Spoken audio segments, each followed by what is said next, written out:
So we're in the female dungeons, in the Cape Coast Holocaust dungeons.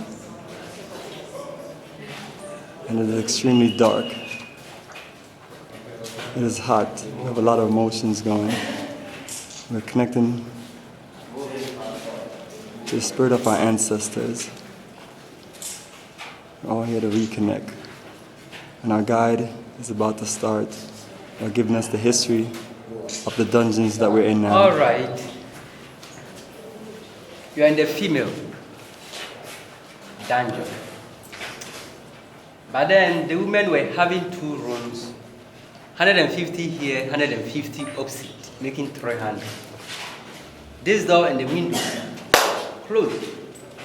Light and air, those 3 spaces up. And seriously speaking, some of the women here raped by some of the British soldiers. That is true. The pretty ones in this room, the governor too selected those ones, called them in his bedroom up there to do it, after which send them back. Children were also here with their guardians, meaning children too were taken to slavery through kidnapping.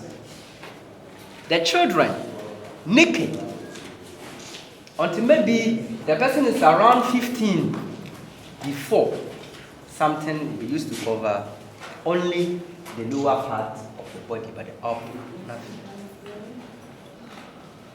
Some of the British officials, they also went to the village, Cape Coast village, and its surroundings for some girlfriends. 5, 10, 15, 20 girlfriends in this castle. Over here. And it was through that we got so many European names on the coast of Ghana here. So such names are so common. Van Dyke, Van der Poy, Da Costa, Bartels, Mills, Peterson, Johnson, Williamson. These are some of the common names.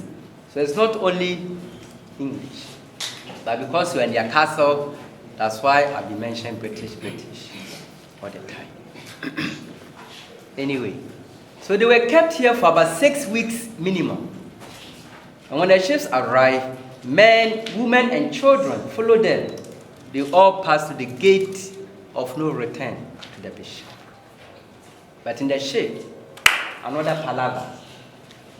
Because they were packed like sardines. Sure, lying down, your head will cross someone's toe. The toe of another person will also cross your head. It's head to toe, toe to head, head to toe, toe to head. You see the picture? It's in the museum. That was how human beings were planned. Some died. If you die, you'll be thrown upward for fish. And sharks were thrown in slave ships for food. Yeah. So in case of any drop down, then they also feed on that person. But there was violent resistance. And then also insurrections by some of the embarked slaves on so many ships. And even attempted suicide. Sure. Those macho men, some even tried to capture the captain or the whole crew just to intercept the ship. They take over. And few were successful. But then just imagine what would happen to those who attempted and they failed.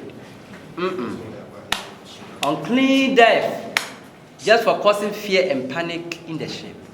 So what the captain did to those guys was that they tied them with rope and chain. They took machete, their heads were just cut off right in front of the others to serve as a lesson to them. Yeah.